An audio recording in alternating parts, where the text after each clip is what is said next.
Price the lord. ಕ್ರಿಸ್ತೇಸುವಿನ ಮಧುರ ನಾಮದಲ್ಲಿ ತಿರುಗಿ ನಿಮ್ಮೆಲ್ಲರನ್ನು ಈ ದಿವಸ ಬೆಳಗಿನ ಆರಾಧನೆಯಲ್ಲಿ ನಾನು ಆಹ್ವಾನಿಸುವಂತವನಾಗಿದ್ದೇನೆ. देवर नाम के स्तोत्रवागली. परमेश्वर के नाम को धन्यवाद हो. फिर एक बार इस ऑनलाइन आराधना के द्वारा हम उसकी स्तुति आराधना करने का मौका दिया. परमेश्वर के नाम की स्तुति हो. मैं उम्मीद करता हूं कि हम सभी लोगों ने कल के शाम की न्यूज को हमने सुना है, पढ़ा है.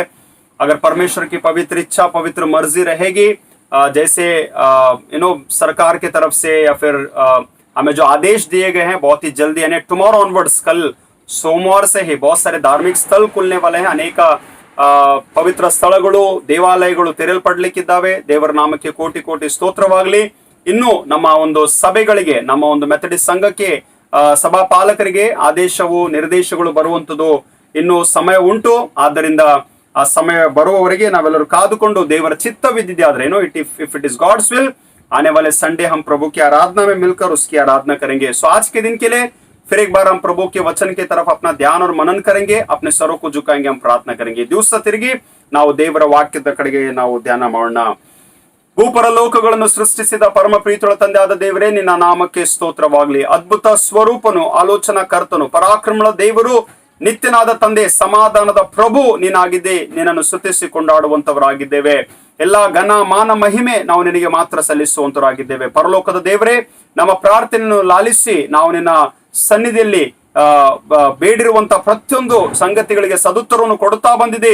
ನಿನಗೆ ಸ್ತೋತ್ರವಾಗಲಿ ಸ್ವಾಮಿ. ಬರುವಂತ ದಿನಗಳಲ್ಲಿ ನಿನ್ನ ಆಲೋಚನೆ, ನಿನ್ನ ಚಿತ್ತ ಸ್ವಾಮಿ, ನಿನ್ನ ಮಾರ್ಗದರ್ಶನ ಸ್ವಾಮಿ, ಕ್ರೈಸ್ತ ವಿಶ್ವಾಸಿಗಳಾದಂತ ನಮಗೆ, ಸಭಾ ಪಾಲಕರಿಗೆ ಸ್ವಾಮಿ, ಸಭೆಯವರಿಗೆ ನೀನು ಹೆಚ್ಚೆಚ್ಚಾಗಿ ಕೊಟ್ಟು ನಡೆಸಬೇಕೆಂಬುದಾಗಿ ಪ್ರಾರ್ಥಿಸುತ್ತೇವೆ. ಈ ದಿವಸ ಬೆಳಗ್ಗೆ ಕೇಳಲಿಕ್ಕಿರುವಂತಹ ವಾಕ್ಯ ಸಂದೇಶಕ್ಕಾಗಿ ಸ್ತೋತ್ರ. ಆಶೀರ್ವಾದ ಮಾಡು ಸ್ವಾಮಿ. ನನ್ನ ಬಾಯಿಗೆ ನಮ್ಮೆಲ್ಲರ ಜೊತೆಲೆ ಮಾತನಾಡಬೇಕೆಂಬುದಾಗಿ ಈ ವಾಕ್ಯಗಳನ್ನು ಆಶೀರ್ವದಿಸುತ್ತಾ ಯೇಸು ಕ್ರಿಸ್ತನ ದಿವ್ಯ ನಾಮದಲ್ಲಿ ಪ್ರಾರ್ಥನೆಗಳನ್ನು ಬೇಡಿ ಹೊಂದಿದ್ದೇವೆ. ಆಮೇನ್, ಆಮೇನ್. ಅನೇಕ ದಿವಸಗಳಿಂದ ಇಸ್ರಾಯೇಲರ ಜೀವಿತಕ್ಕೆ ಅಥವಾ ಇಸ್ರಾಯೇಲರ ಇತಿಹಾಸಕ್ಕೆ ಸಂಬಂಧಪಟ್ಟಂತ ಅನೇಕ ಸಂಗತಿಗಳನ್ನು ಕೇಳುತ್ತಾ ಬಂದಿದ್ದೇವೆ, ತಿಳ್ಕೊಳ್ತಾ ಇದ್ದೇವೆ, ಕಲ್ತ್ಕೊಳ್ತಾ ಇದ್ದೇವೆ. इजराइल के जीवन से, इजराइल के इतिहास से या फिर इजराइल के लाइफ जर्नी से जो भी पवित्र शास्त्र में वचन लिखी गई है, बताई गई है, उनमें से बहुत सारे चीजों को हम लोग सीख रहे हैं, समझ रहे हैं. और मैं विश्वास करता हूं कि जो रोमियो की पत्रियों में जो अध्ययन अगर आप लोग करेंगे कुछ चैप्टर्स को, उन चैप्टर्स में लगातार जो है पौलुस इन इजराइल लोगों के आधार के ऊपर जो है यीशु मसीह पर विश्वास करने वाले सारे लोगों के लिए बहुत सारी बातों को चेतावनी स्वरूप दे रहा है, प्रेरित कर रहा है या फिर अगुवाई कर रहा है करके हम लोग देखते हैं. अनेक ಸಂಗತಿಗಳನ್ನು ರೋಮಾಪುರದವರಿಗೆ ಬರೆದ ಪತ್ರಿಕೆಯಲ್ಲಿ ಇಸ್ರಾಯೇಲ್ ಜನರು, ಕುಟುಂಬ, ಅವರ ಒಂದು ಇತಿಹಾಸಕ್ಕೆ ಸಂಬಂಧಪಟ್ಟಂತ ವಿಷಯಗಳನ್ನು ಪೌಲನು ತಿಳಿಸುವಂತವನಾಗಿದ್ದಾನೆ. ರೋಮಾಪುರದವರಿಗೆ ಬರೆದ ಪತ್ರಿಕೆ 9ನೇ ಅಧ್ಯಾಯವನ್ನು ನೋಡುವಾಗ ದೇವರು ಇಸ್ರಾಯೇಲರನ್ನು ಆರಿಸಿಕೊಂಡಿದ್ದಾನೆಂಬುದಾಗಿ ತಿಳಿಸುತ್ತಾನೆ. ರೋಮಾಪುರದವರಿಗೆ ಬರೆದ ಪತ್ರಿಕೆ 10ನೇ ಅಧ್ಯಾಯ ನೋಡುವಾಗ ಅದೇ ದೇವರು ಇಸ್ರಾಯೇಲ್ ಜನರನ್ನು ತಳ್ಳಿ ಬಿಡುವಂತವನಾಗಿದ್ದಾನೆ. 9वें अध्याय में परमेश्वर इस्राएलियों को चुनता है. 10वें अध्याय के भाग को अगर हम देखेंगे तो परमेश्वर उन्हें तिरस्कार करता है. और जब 11वें अध्याय में आते हैं तो परमेश्वर दोबारा 1 ने 2 ने 3 अलग अलग पैसेजेस में बता रहा है. 36 ವಚನಗಳಿದ್ದಾವೆ. ಆ 36 ವಚನಗಳಲ್ಲಿ ದೇವರು ಯಾವ ರೀತಿಯಲ್ಲಿ ಇಸ್ರಾಯೇಲರನ್ನು ಪುನಃ ಸ್ವೀಕರಿಸುತ್ತಾ ಇದ್ದಾನೆಂಬುದಾಗಿ ತಿಳಿಸುವಂತವನಾಗಿದ್ದಾನೆ. किस रीति से परमेश्वर इन इस्राएल लोगों को स्वीकार कर रहा है, किन लोगों को स्वीकार कर रहा है, किन लोगों को स्वीकार जब कर रहा है उनमें से सभी लोगों को तिरस्कार नहीं भी किया है करके परमेश्वर स्वयं इस बात की गवाही दे रहा है. और संत पौलुस के द्वारा, ಪೌಲನ ಮೂಲಕ ಈ ಸತ್ಯಾರ್ಥಗಳು, ಈ ಸತ್ಯ ಮಾತುಗಳು ನಮ್ಮ ಮಧ್ಯದಲ್ಲಿ ಬರುವಂತದ್ದಾಗಿದೆ.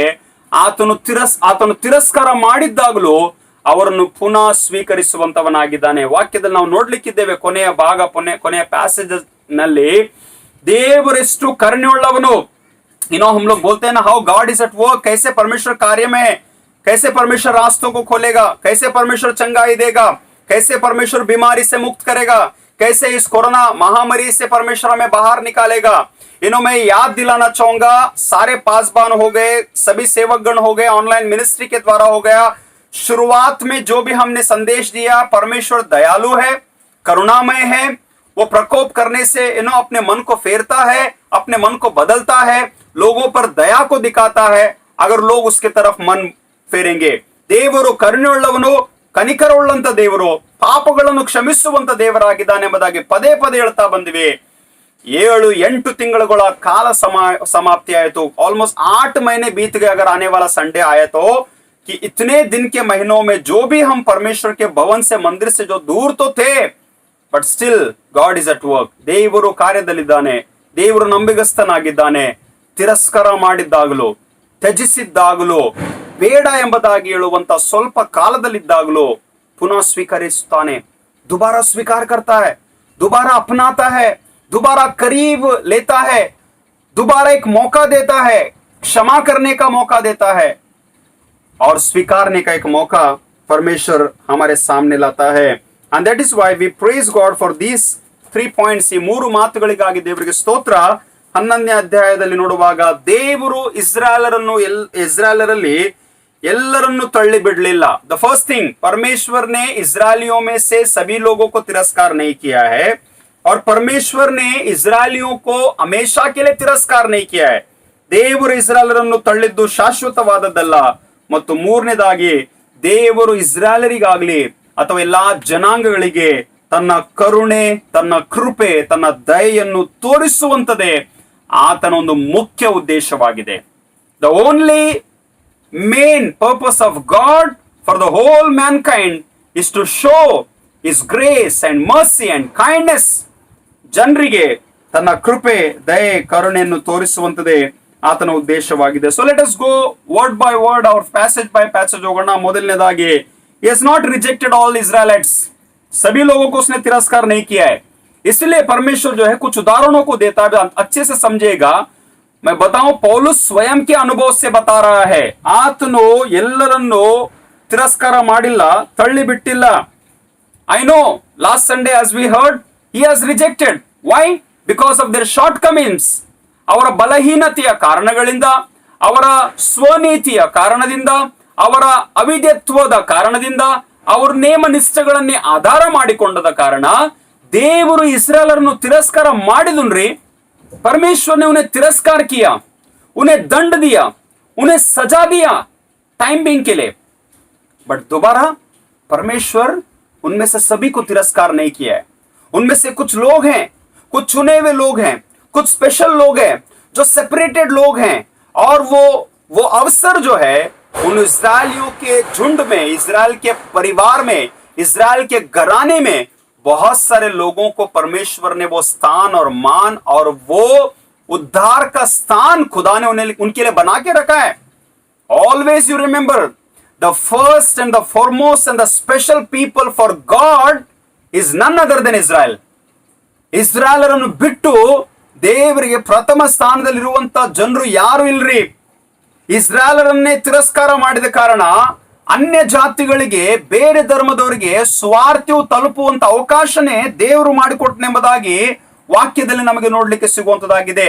But let us understand why he did not forsake all the Israelites. क्यों उनमें से सभी लोगों को उसने तिरस्कार नहीं किया? क्योंकि स्वयं उसमें से पौलुस जो है अपनी जिंदगी का अनुभव दे रहा है. एंड वी नो, हम सभी को पता है, प्रेरितों के काम में 9वें अध्याय में जब हम आते हैं, पौलुस के जिंदगी से जुड़ी हुई बातों को हम देखते हैं.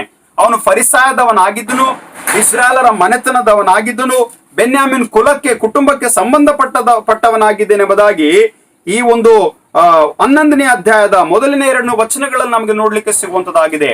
ಈ ಒಂದು ಐ ಫಾಲೋಡ್ ದ ಲಾ, ನಾನು ನೇಮ ನಿಷ್ಠೆಗಳನ್ನು ಅನುಸರಿಸಿಕೊಂಡು ನಡೆದೆ, ನಾನು ಧರ್ಮಶಾಸ್ತ್ರವನ್ನು ಅನುಸರಿಸಿಕೊಂಡು ನಡೆದೆ, ನಾನು ಅಬ್ರಾಮನ ವಂಶಕ್ಕೆ, ಇಸ್ರಾಯೇಲರ ಮನೆತನಕ್ಕೆ ಸಂಬಂಧಪಟ್ಟವನಾಗಿದ್ದಾಗಲೂ, ಯೇಸು ಸ್ವಾಮಿಯ ಮಾತು, ಸುವಾರ್ತೆ, ಸುದ್ದಿ ನನ್ನ ಕಿವಿಗೆ ಬಿದ್ದಾಗಲೂ ಯೇಸು ಸ್ವಾಮಿಯನ್ನೇ ಹಿಂಬಾಲಿಸುವಂತ ಒಬ್ಬ ಸ್ಟೆಫನನೆಂಬ ಒಬ್ಬ ಶಿಷ್ಯನನ್ನು ಕಲ್ಲೆಸೆದು ಕೊಲ್ಲುವುದಕ್ಕೆ ಈ ಪೌಲನು ಕಾರಣನಾಗಿದ್ದ.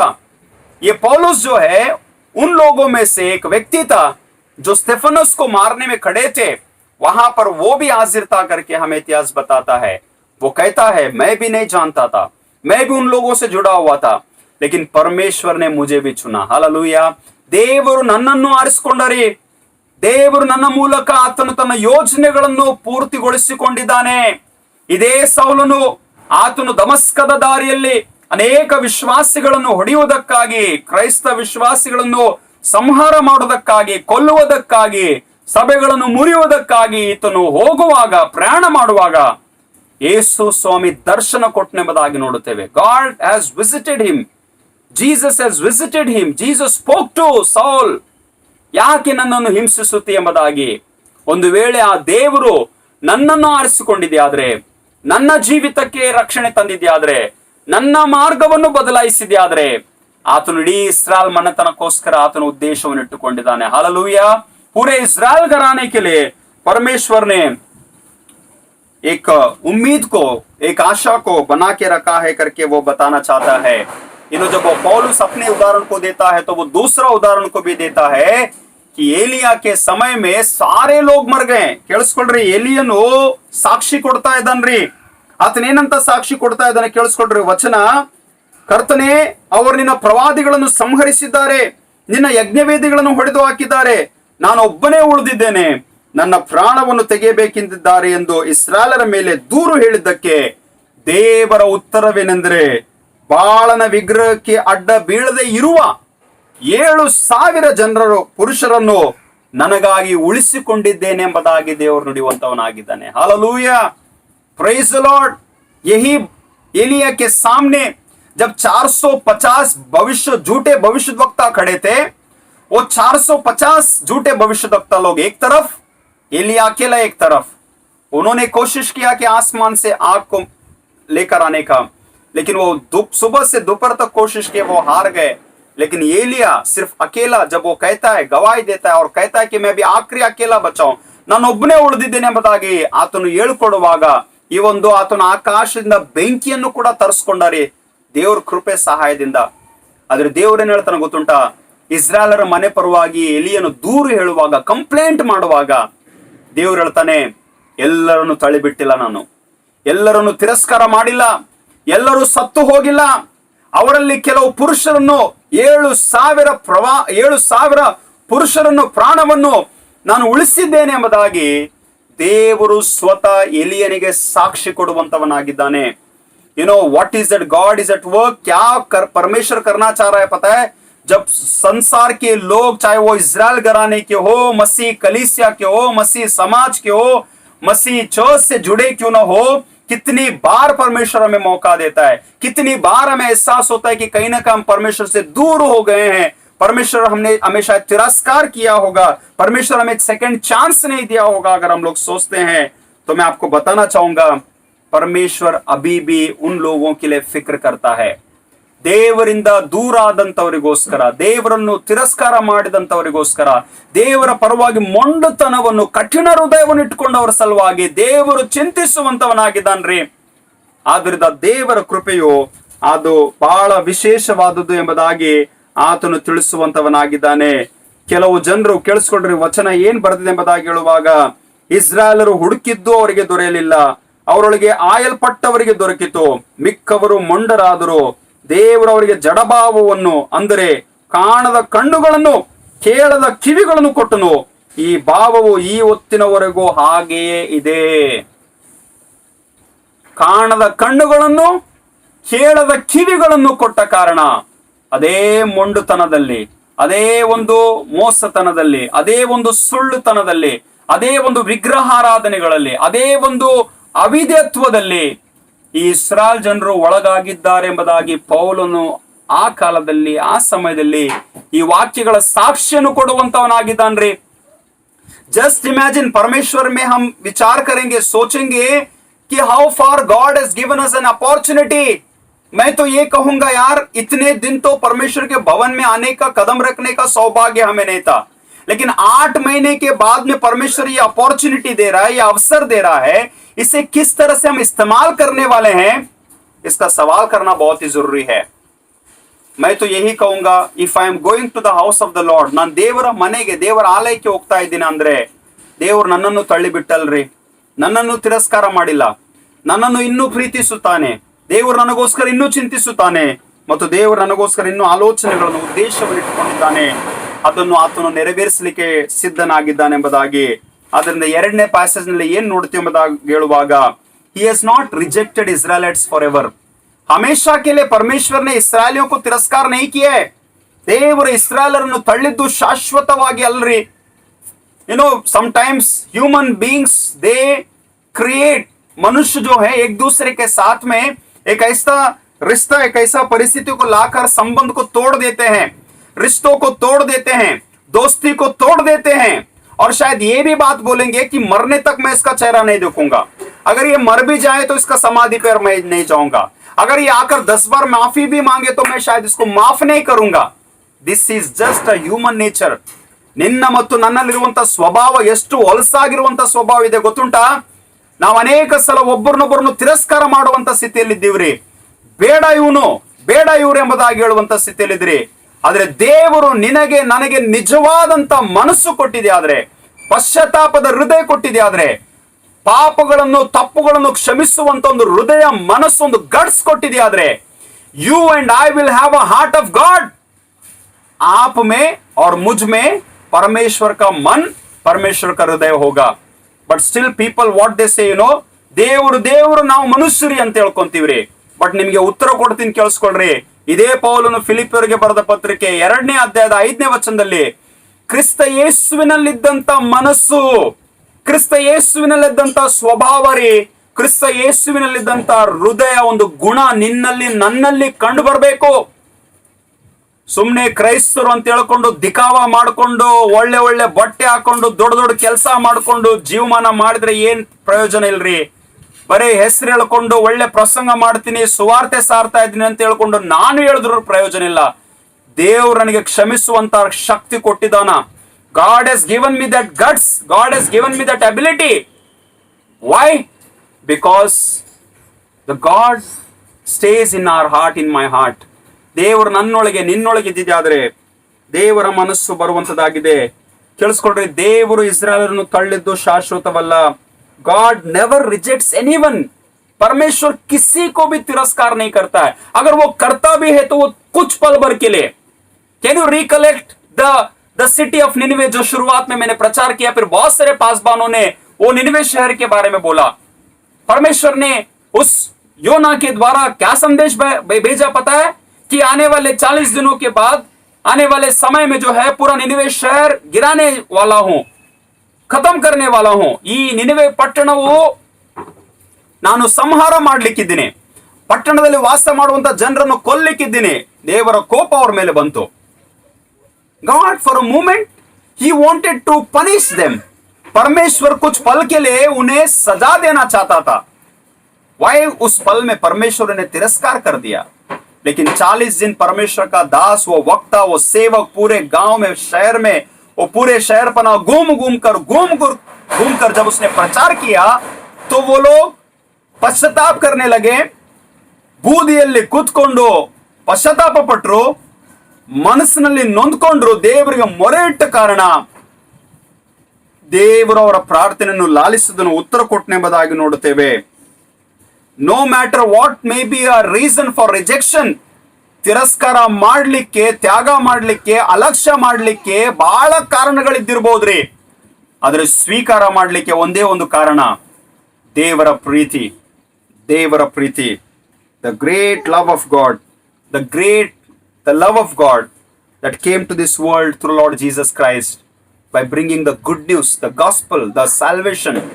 ಆ ಕ್ರಿಸ್ತನ ಮೂಲಕ ಈ ಧರೆಗೆ ಆ ಶುಭ ವರ್ತಮಾನವು, ಆ ಪ್ರೀತಿಯ ಸಂದೇಶ ಬಂದ ಕಾರಣ ಆತನು ಎಲ್ಲರನ್ನು ಹಂಗೆ ಹಿಡ್ಕೊಂಡಿದ್ದಾನ್ರಿ.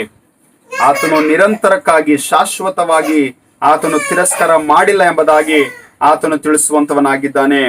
ಇಸ್ರಾಯೇಲರು ಅನೇಕರಿಗೆ ಒಳ್ಳೆದನ್ನೇ, ಇಸ್ರಾಯೇಲರ ಮೂಲಕ ಅನೇಕರಿಗೆ ಒಳ್ಳೆದನ್ನೇ ಮಾಡಿದಂಗಾಯ್ತು ರೀ. ಕೇಳಿಸ್ಕೊಡ್ರಿ, ವಚನ ಬಹಳ ಚೆನ್ನಾಗಿ ಬರೆದಿದೆ.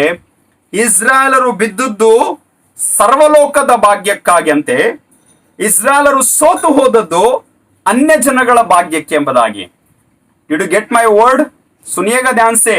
अगर इस्राएल लोग गिर गए ना तो पूरी दुनिया का सौभाग्य के लिए वो गिर गए, वो कारण बन गए. मतलब उनके गिरने से दुनिया को सौभाग्य मिला. अगर इस्राएल लोग हार भी गए ना, विश्वास में, आत्मिकता में, प्रभु की आज्ञाकारिता में अगर हार भी गए तो अन्य जातियों के सौभाग्य के लिए वो भला हुआ है. वाह, what a secret, what a planning, what a purpose God is carrying for the humankind. मानव जाति के लिए परमेश्वर कितनी बड़ी योजना को, कितने बड़े कार्यों को लेकर चल रहा है। अगर कोई गिर रहा है तो किसी के बचने के लिए कारण बन रहा है। अगर कोई हार रहा है तो किसी के लिए उद्धार का कारण बन रहा है। अगर कोई पीछे हट रहा है तो किसी को सामने लाने के लिए परमेश्वर उनका कारण बना रहा है। And that is why Bible says Israel लोग जो है जड़ है, और आप और मैं जो अन्य जातियों से जुड़कर अब्राहम के संतान और परमेश्वर प्रभु यीशु मसीह के विश्वास में आए हैं ना, हम सब डालियों के समान हैं। ಇಸ್ರಾಯೇಲರು ಬೇರಾಗಿದ್ದಾರೆ, ಬೇರು, ಜಡ್, the roots, and you and I are like branches. ನಾವು ಕೊಂಬೆಗಳಾಗಿದ್ದೀವಿ. ಕೊಂಬೆಗಳಿಗೆ ಬೇರಿನ ಆಧಾರ ಕೊಂಬೆಗಳಿಗೆ ಆಧಾರವಿಲ್ಲ, ಆದ್ರೆ ಬೇರು ಕೊಂಬೆಗೆ ಆಧಾರವಾಗಿದೆ. नो वो जो डाली जो है उसका सपोर्ट किसके ऊपर है पता है? जड़ के ऊपर है. जड़ को जो है टर्नी की जरूरत नहीं है, डालियों की जरूरत नहीं है. वो जड़ अगर जैसा स्ट्रेट बढ़ते जाना है तो अपना जड़ से वो पेड़ बढ़ते जाएगा. It is like a picture that is God is giving in this particular passage. आगे के सेकंड पैसेज में आप जाइएगा, उस 11वें अध्याय में आपको अंदाजा मिलेगा. ये डाली जो है जड़ के ऊपर निर्भर है. अगर वो जड़ काट दिया जाएगा, डाली नहीं रुक सकती है.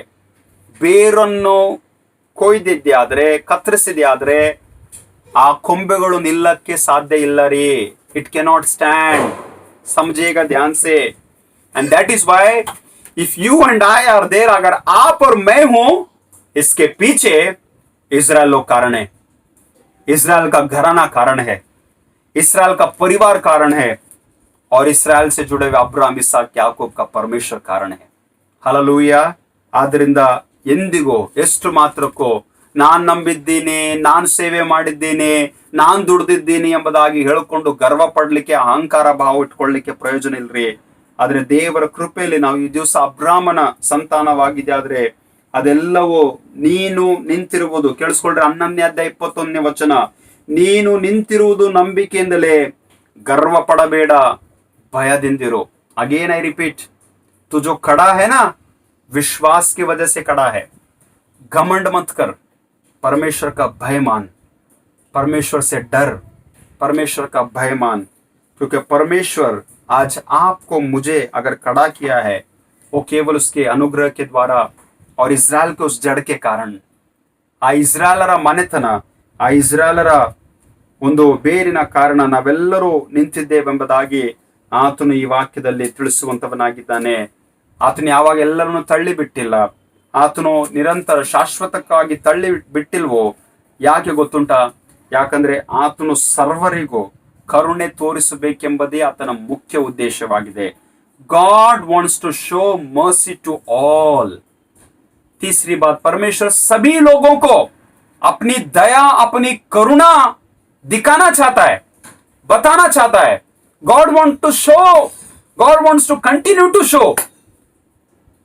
आपको, मुझे नहीं पता कितने लोगों का ध्यान खुला है, संदेश, समाचार, न्यूज चैनल्स, जो भी हालातों से हम लोग गुजर रहे हैं, बहुत फ्रीडम मिला है लोगों को. आज ट्रैवल कर रहे हैं, प्रोग्राम्स को अटेंड कर रहे हैं, बहुत सारे कार्यक्रम, बहुत सारे लोगों के भले जिंदगी में कार्यक्रम हो रहे हैं, भले कार्यक्रम हो रहे हैं बहुत सारे जिंदगियों में. Praise be to God. परमेश्वर को धन्यवाद हो.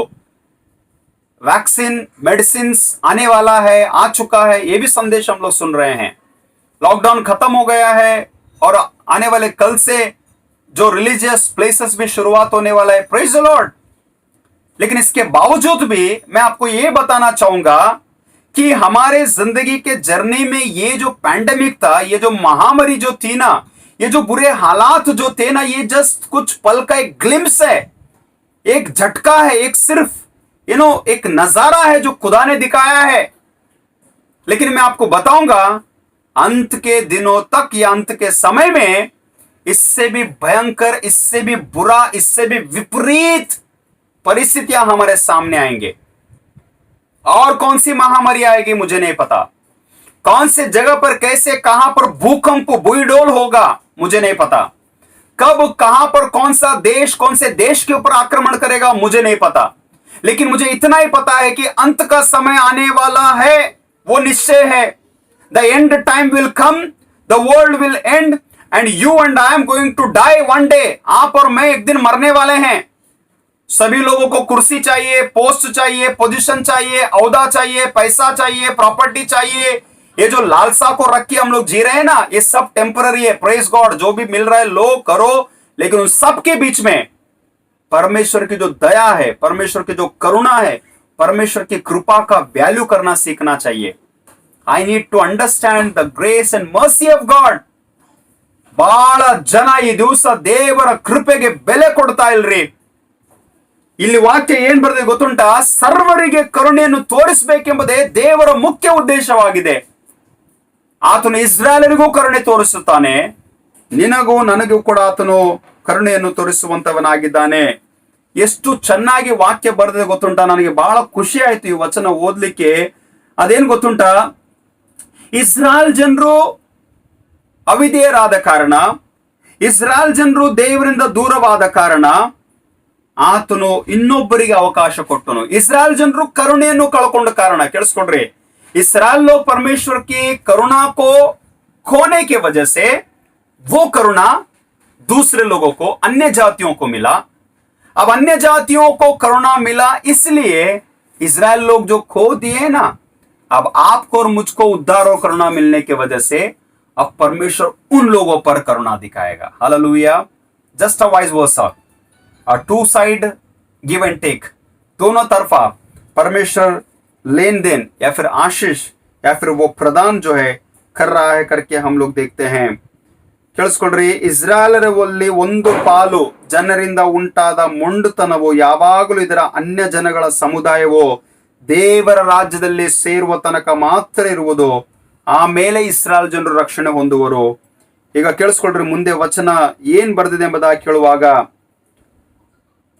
ಕೇಳಿಸ್ಕೊಳ್ರಿ, ಯಾಕಂದ್ರೆ ದೇವರು ಎಲ್ಲರಿಗೂ ಕರುಣೆಯನ್ನು ತೋರಿಸಬೇಕೆಂಬುದೇ ಉದ್ದೇಶವುಳ್ಳವನಾಗಿದ್ದು. ನಾವು ಲೆಟ್ ಮಿ ಕಮ್ ಬ್ಯಾಕ್. 31 ವಚನ, 31ನೇ ವಚನ, ನೀವು ಪೂರ್ವದಲ್ಲಿ ಅವಿಧೇಯರಾಗಿದ್ದರು, ಈಗ ಅವರ ಅವಿಧೇಯತ್ವವಾದ ದೆಸೆಯಿಂದ ಕರುಣೆ ಹೊಂದಿದ್ದರು. ಅದೇ ಪ್ರಕಾರವಾಗಿ ಅವರು ಈಗ ಅವಿಧೇಯರಾಗಿದ್ರೂ ನಿಮಗೆ ದೊರಕಿದ ಕರುಣೆಯನ್ನು ಹೊಂದುವರು. ಮುಂದಿನ ವಚನ, ಯಾಕಂದ್ರೆ ದೇವರು ಎಲ್ಲರಿಗೆ ಕರುಣೆಯನ್ನು ತೋರಿಸಬೇಕೆಂಬುದೇ ಉದ್ದೇಶವುಳ್ಳವನಾಗಿದ್ದು ಎಲ್ಲರನ್ನು ಅವಿಧೇಯತೆಯಿಂದ ದುಸ್ಥಿತಿಯಲ್ಲಿ ಕಟ್ಟಿ ಹಾಕಿದ್ದಾನೆ ಎಂಬುದಾಗಿ ವಾಕ್ಯವು ತಿಳಿಸುವಂತದ್ದಾಗಿದೆ. Today if you are given, that means आपको वो अनुग्रह, आपको वो करुणा परमेश्वर दे रहा है, ताकि आपको देने के बाद जिन्होंने अब तक नहीं पाया है ना, जिन्होंने अब तक नहीं अनुभव किया है ना, उसे वो भी प्रदान करेगा. इतना तो निश्चय है, परमेश्वर दयालु है, परमेश्वर करुणामय है, परमेश्वर प्रेम करने वाला है, परमेश्वर क्षमा करने वाला है, परमेश्वर दूसरा मौका देने वाला है, परमेश्वर शायद तीसरा भी मौका देने वाला है. ये कैसे पता है? ये उस घटना के समान मुझे याद आता है. देयर वाज ಒಬ್ಬ ತೋಟಗಾರನು ತೋಟ ಮಾಡಲಿಕ್ಕೆ ಹೊಲದಲ್ಲಿ ಹೋದನಂತೆ. एक किसान जो है खेती करने के लिए या फिर अपने बगीचों को संभालने के लिए वो जब बगीचे में गया तो वो जाकर वो देखता है कि उस बगीचे में एक पेड़ जो है करीब 3 साल से फल नहीं दे रहा है. 3 ವರ್ಷದಿಂದ ಒಂದು ಮರ ಫಲನೇ ಕೊಡ್ತಾ ಇಲ್ರಿ. ಈ ತೋಟ ಮಾಡೋನು ಬಂದು ಮಾಲೀಕನಿಗೆ ಹೇಳ್ತಾನಂತೆ, ಮಾಲೀಕನೇ ಇದು ಫಲ ಕೊಡ್ತಾ ಇಲ್ಲ ಎಂಬುದಾಗಿ ಗೊತ್ತಾದ್ಮೇಲೆ ಮಾಲೀಕನ ಹೇಳ್ತಾನಂತೆ, ಒಂದು ಕೆಲಸ ಮಾಡು, ಆ ಒಂದು ಗಿಡ ಮರನ ಕಡಿದಾಕ್ ನೀನ್, रिमूव फ्रॉम दैट, उस जगह से उसे काट के निकाल दे. तो ये माली जो होता है, सेवक जो होता है, वो कहता है कि मालिक स्वामी मुझे एक और मौका दे, मुझे एक समय दे, एक और साल का समय दे. मैं इस पेड़ के इर्द गिर्द में जो है पूरे उपज को, पूरे धान्य को या फिर पूरे अच्छे से उसके लिए जो भी खाद की जरूरत है उस सब में डालूंगा, प्रदान करूंगा. हम कोशिश करेंगे एक और साल में अगर ये पेड़ फल देता है तो अच्छी बात है, अगर ये पेड़ फल न देगा तो इसे हम काट देंगे.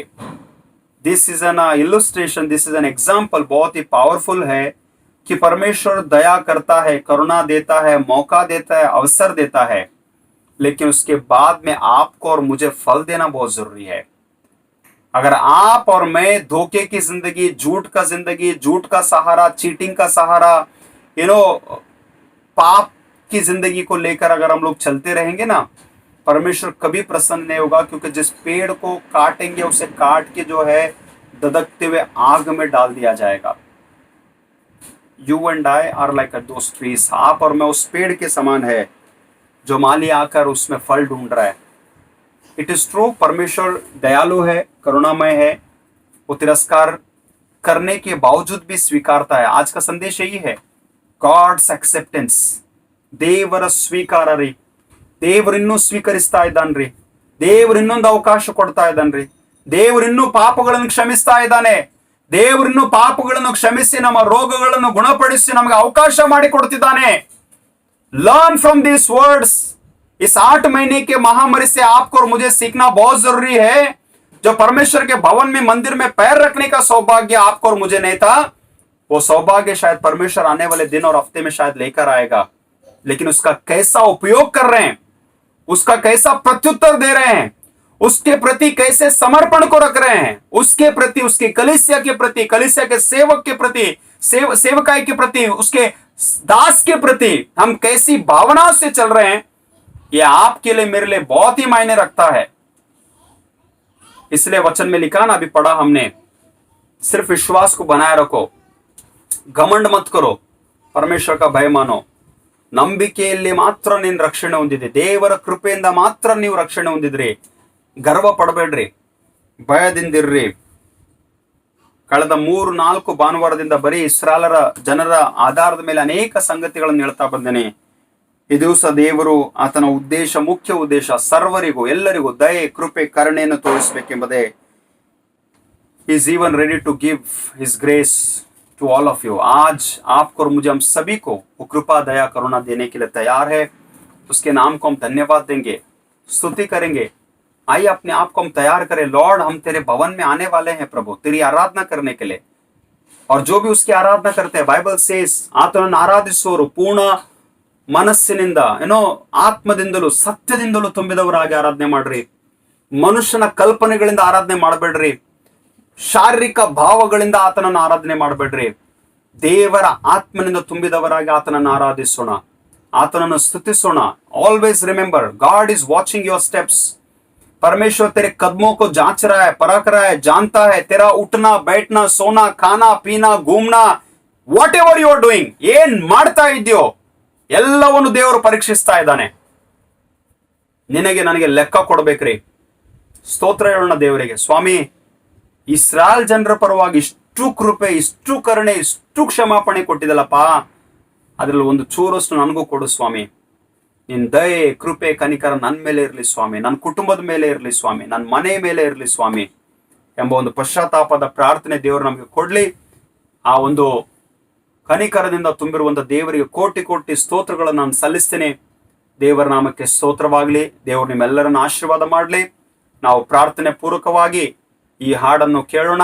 ಈ ಹಾಡನ್ನು ಕೇಳುವಂತ ಸಮಯದಲ್ಲಿ ಕರ್ತನಿಗೆ ಯಥಾರ್ಥವಾದ ಮನಸ್ಸಿನಿಂದ ನಾವು ಕಾಣಿಕೆಯನ್ನು ಸಮರ್ಪಿಸೋಣ। आखिरी में हम इस गीत को सुनेंगे और इस गीत को सुनते समय में हम परमेश्वर को, हम अपने अपने भेंटों को परमेश्वर के लिए सौंपेंगे।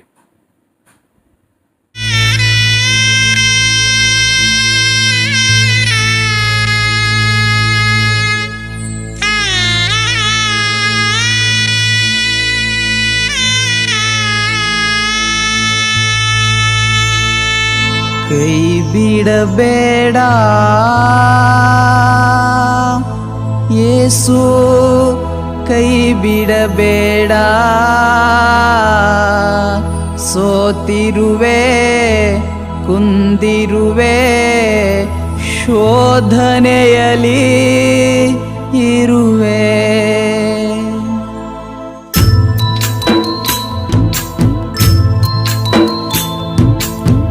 ಬಿಡಬೇಡ ಯೇಸು, ಕೈ ಬಿಡಬೇಡ, ಸೋತಿರುವೆ, ಕುಂದಿರುವೆ, ಶೋಧನೆಯಲ್ಲಿ ಇರುವೆ, ಸೋತಿರುವೆ, ಕುಂದಿರುವೆ, ಶೋಧನೆಯಲ್ಲಿ ಇರುವೆ।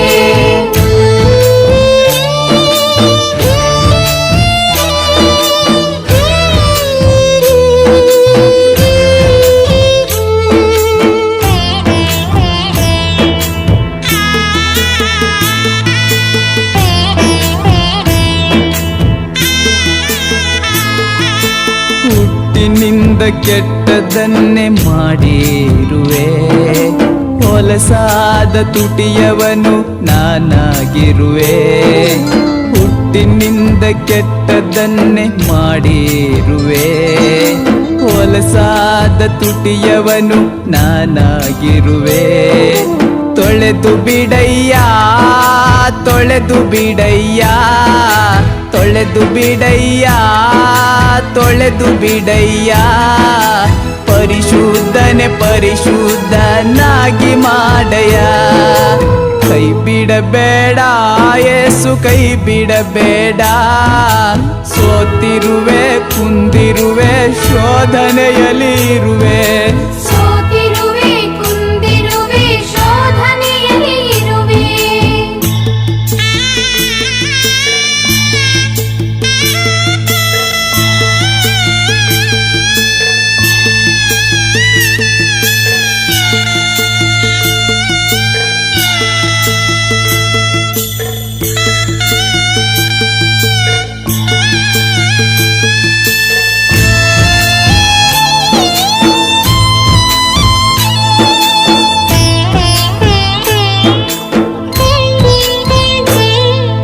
ಕೆಲಸದಲ್ಲಿ ಸೋಲನ್ನು ಕಾಣುತ್ತಿರುವೆ. ಶೋಧನೆಗಳು ನನ್ನನ್ನೇ ಅಂಟಿಕೊಂಡಿವೆ.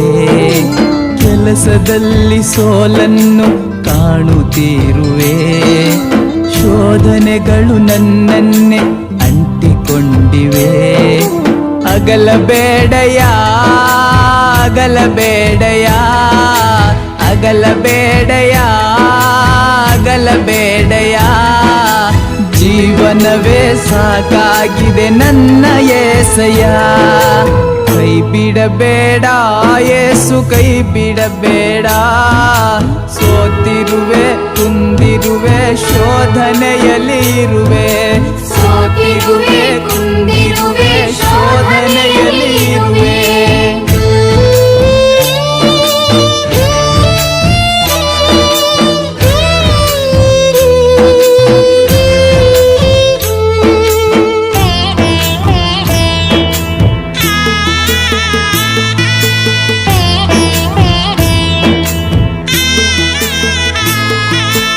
ಜೀವನವೆಂಬ ಸಾಗರದಲ್ಲಿ ನಂಬಿಕೆಯಿಂದ ಸಾಗುವೆ.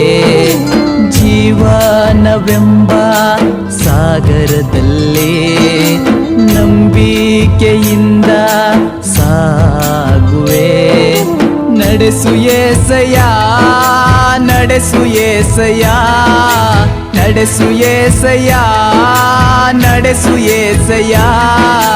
ನಾವಿಕನಾಗಿ ಸಾಗಿಸು ಅಯ್ಯ. ಕೈ ಬಿಡಬೇಡ ಯೇಸು, ಕೈ ಬಿಡಬೇಡ. ಸೋತಿರುವೆ ಕುಂದಿರುವೆ, ಶೋಧನೆಯಲ್ಲಿ ಇರುವೆ. ಸೋತಿರುವೆ ಕುಂದಿರುವೆ, ಶೋಧನೆಯಲ್ಲಿ ಇರುವೆ.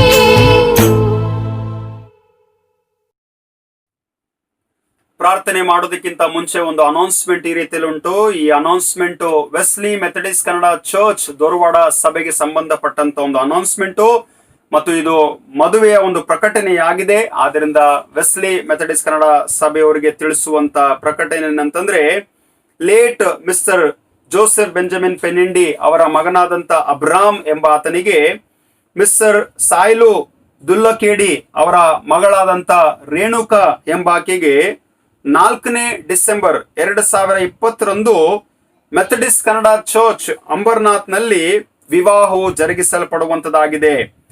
ಇದು ಸಾರುವಂತದ್ದು ಮೊದಲನೆಯ ಮದುವೆಯ ಪ್ರಕಟಣೆಯಾಗಿದೆ. ಈ ವಿವಾಹಕ್ಕೆ ಏನಾದರೂ ಅಡ್ಡಿ ಅಭ್ಯಂತರಗಳಿದ್ದರೆ ನೀವು ಸಭಾಪಾಲಕರಿಗೆ ಮೊದಲೇ ಲಿಖಿತದ ಮೂಲಕವಾಗಿ ತಿಳಿಸಿಕೊಡಬೇಕೆಂಬುದಾಗಿ ನಿಮಗೆ ನಾನು ಕೇಳಿಕೊಳ್ಳುವಂತವನಾಗಿದ್ದೇನೆ. ನಾವೆಲ್ಲರೂ ಕರ್ತನಿಗೆ ಕಾಣಿಕೆಯನ್ನು ಸಮರ್ಪಿಸಿದ್ದೇವೆ. ಕರ್ತನ ನಾಮಕ್ಕೆ ಸ್ತೋತ್ರವಾಗಲಿ. ನಾವು ತಲೆ ಬಾಗಿಸ್ಕೊಳ್ಳೋಣ, ಪ್ರಾರ್ಥನೆ ಮಾಡೋಣ. ಪ್ರೀತಿ ಸ್ವರೂಪನಾದ ತಂದೆಯಾದ ದೇವರೇ, ದಯೆ ಕೃಪೆ ಕನಿಕರದಿಂದ ತುಂಬಲ್ಪಟ್ಟಂತ ನಮ್ಮ ದೇವರೇ, ನಿನ್ನ ನಾಮಕ್ಕೆ ಸ್ತೋತ್ರವಾಗಲಿ. ಈ ಒಂದು ಮುಂಜಾನೆ ವೇಳೆಯಲ್ಲಿ ಸ್ವಾಮಿ ನಿನ್ನ ದೈವ ಸಂದೇಶವನ್ನು ಕೇಳಿದ್ದೇವೆ ಸ್ವಾಮಿ. ನಿಜವಾಗ್ಲೂ ಎಲ್ಲರನ್ನು ತಳ್ಳಿ ಬಿಟ್ಟಿಲ್ಲ, ಶಾಶ್ವತವಾಗಿ ಕೂಡ ತಳ್ಳಿ ಬಿಟ್ಟಿಲ್ಲ ಕರ್ತನೆ. ಯಾಕಂದ್ರೆ ನಿನ್ನ ಕೃಪೆ, ದಯೆ, ಕರುಣೆ, ಕನಿಕರ ಇದೇ ನಿರಂತರವಾಗಿ ನಿಲ್ಲುವಂತದ್ದಾಗಿದೆ. ನಿನಗೆ ಕೋಟಿ ಕೋಟಿ ಸ್ತೋತ್ರ ಸ್ವಾಮಿ. ಇಸ್ರಾಯೇಲ್ ಜನರ ಪರವಾಗಿ ಇಟ್ಟಂತ ಉದ್ದೇಶ ನಿನ್ನ ಮಕ್ಕಳಾದಂತ ನಮಗೋಸ್ಕರ ಕೂಡ ಇಟ್ಟದಕ್ಕಾಗಿ ನಿನಗೆ ಸ್ತೋತ್ರ. ಇಸ್ರಾಯೇಲ್ ಜನರು ಮೊಂಡುತನದಲ್ಲಿ, ಅವಿದ್ಯತ್ವದಲ್ಲಿ ಬಿದ್ರು ಸ್ವಾಮಿ. ಕಣ್ಣಿದ್ರು ಕಾಣದೆ ಹೋದ್ರು, ಕಿವಿದ್ರು ಗ್ರಹಿಸ್ಕೊಳ್ಳದೆ ಹೋದ್ರು ಕರ್ತನೆ. ಈ ಒಂದು ಸ್ಥಿತಿಗೆ ನಾವು, ನಮ್ಮ ಸಭೆಯವರು, ನಮ್ಮ ಜನರು ಒಳಗಾಗದಂತೆ ನೋಡಿಕೋ ಸ್ವಾಮಿ. ಪಶ್ಚಾತ್ತಾಪದ ಹೃದಯ ತೆಗೆದುಕೊಂಡು ಬಾ ಸ್ವಾಮಿ. ಅನೇಕ ಜನರು ಅಲಕ್ಷ್ಯ ಭಾವಗಳಲ್ಲಿ ಇದ್ದಿರ್ಬೋದು, ಆದರೆ ನಿನ್ನ ವಾಕ್ಯದ ಜ್ಞಾನ ಅನೇಕರಲ್ಲಿ ಹುಟ್ಟಿಸಬೇಕೆಂಬುದಾಗಿ ನಿನ್ನಲ್ಲಿ ಪ್ರಾರ್ಥಿಸುವಂತವರಾಗಿದ್ದೇವೆ. ನಿನ್ನ ಆಲಯಕ್ಕೆ ಬರುವಂತ ಒಂದು ಅವಕಾಶಗಳನ್ನು ಮಾಡಿ ಕೊಡ್ತಾ ಇದ್ದೀನಿ, ನಿನಗೆ ಸ್ತೋತ್ರ. ಈಗಾಗಲೇ ಅನೇಕ ಪ್ರಾಂತಗಳಲ್ಲಿ ಜನರು ನಿನ್ನ ಆಲಯಕ್ಕೆ ಹೋಗ್ತಾ ಇದ್ದಾರೆ, ನಿನಗೆ ಸ್ತೋತ್ರ. ಈ ಮಹಾರಾಷ್ಟ್ರ ಪ್ರಾಂತಕ್ಕಾಗಿ, ಮುಂಬೈ ಪಟ್ಟಣಕ್ಕಾಗಿ ನಿನಗೆ ಸ್ತೋತ್ರ. ನಮ್ಮನ್ನು ನಾವು ಸಿದ್ಧಪಡಿಸಿಕೊಳ್ಳುವಂತ ಪ್ರಾರ್ಥನೆ ಭಾವದಿಂದ ನಾವು ನಿನ್ನ ಸನ್ನಿಧಿಯಲ್ಲಿ ಬರುವಂತ ಒಂದು ಮನಸ್ಸು ನಮ್ಮೆಲ್ಲರಿಗೆ ಮಾಡಿಕೊಡೆಂಬುದಾಗಿ ನಿನ್ನಲ್ಲಿ ಪ್ರಾರ್ಥಿಸುವಂತವರಾಗಿದ್ದೇವೆ. ಈ ದಿವಸ ಬೆಳಿಗ್ಗೆ ಕೊಟ್ಟಂತ ಕಾಣಿಕೆಗಾಗಿ ನಿನಗೆ ಸ್ತೋತ್ರ ದೇವ.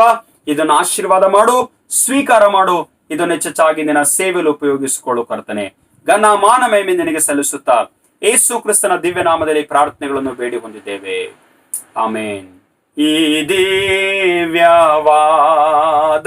ಪ್ರೀತಿಗೆ ನಾ ಬಾದಲೇನು ಕೊಡುವೆ, ಸಂಪತ್ತು ಪ್ರಾಣ ಯಾವತ್ತು ಕೋಟಾಗ್ಯೋ ಏನು ಸಾಲದು.